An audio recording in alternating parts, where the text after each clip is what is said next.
ये तो पागल है, पागल। हाँ पागल है, पागल है।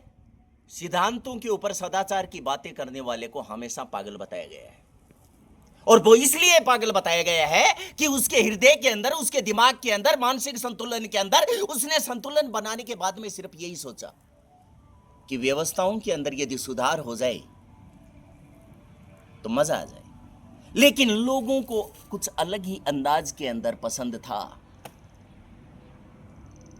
सीधी राह की बातें पसंद नहीं है, अच्छे विचार पसंद नहीं है, संस्कार की बातें पसंद नहीं है। बस पसंद है तो बस ये चाहिए, संस्कारों के ऊपर कुचलने वाले वो पैर चाहिए जहां पर हमारे संस्कारों का कत्ल हो जाता है और हम खड़े होकर के चुपचाप मौन होकर के मनोरंजन की दृष्टि से हम मनोरंजन देखने लगे।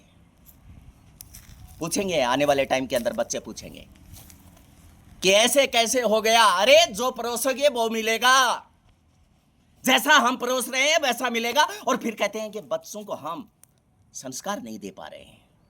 कहां से मिलेंगे संस्कार? कहां से मिलेंगे संस्कार? अपने दिमाग की उपज के अंदर वो खेती लगाने लग गए हैं, जिस खेती के अंदर अंकुरित होते वो जो पौधे हैं, उन पौधों की छांव आपको नहीं मिल पाएगी।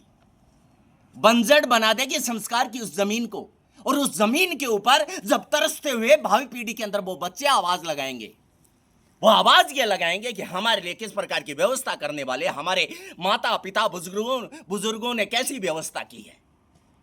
तब पता चलेगा, तब ये बातें याद आएंगी। देखो, घूमो खाओ पियो ऐश करो, संस्कारों से क्या लेना, सदाचार से क्या लेना, शिष्टाचार की बातों से क्या लेना। मैं क्यों बोल रहा हूं, किस लिए बोल रहा हूं, मुझको क्या मतलब है। मैं मेरी आजादी की जिंदगी के अंदर मैं कैसे भी खाऊं पीऊं, कैसे भी रहूं, डांस करूं, कुछ भी करूं, मेरे को क्या मतलब।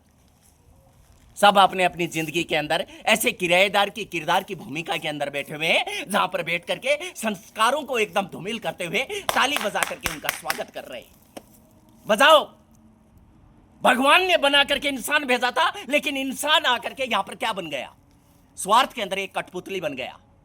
ये होना चाहिए, मेरे लिए होना चाहिए, दूसरे के लिए नहीं होना चाहिए।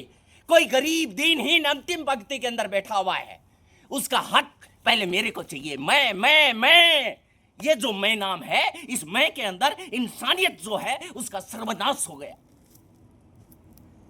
स्वार्थ के अंदर, घमंड के अंदर अपने आप को एक ऐसे किरदार के अंदर ढाल लिया जहां पर आने वाले समय के अंदर आने वाली पीढ़ी हमें गालियां देगी।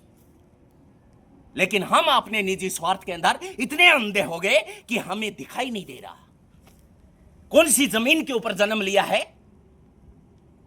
कहां पर आए हैं, क्यों आए हैं, किस लिए आए, खाया पिया सोया, बस यहां तक जिंदगी है। जिस देश की जमीन के ऊपर जन्म लिया है उस देश के लिए कुछ करके जाओ। शमशान के अंदर जाने के बाद में ये इंसान जो है ये वापस नहीं आएगा। 2 दिन की जिंदगी के अंदर जितने भी तेरे द्वारा कर्म किए गए हैं उन कर्मों का हिसाब होगा। यहां भी होगा और वहां भी होगा। यहां पर यह होगा कि बंदे ने यदि अच्छे काम किए हैं तो जाती हुई अर्थी के ऊपर लोग बोलेंगे बंदे ने अच्छा काम किया था। यदि बुरे काम किए हैं तो जाते हुए शमशान तक के उस सफर के अंदर लोग बोल देंगे कि बंदे ने बहुत बुरे काम किए थे। इसलिए जब तक जिंदा हो अपने इस किरदार को कहीं भी फीका मत पड़ने दो। यह जिंदगी दोबारा नहीं मिलेगी।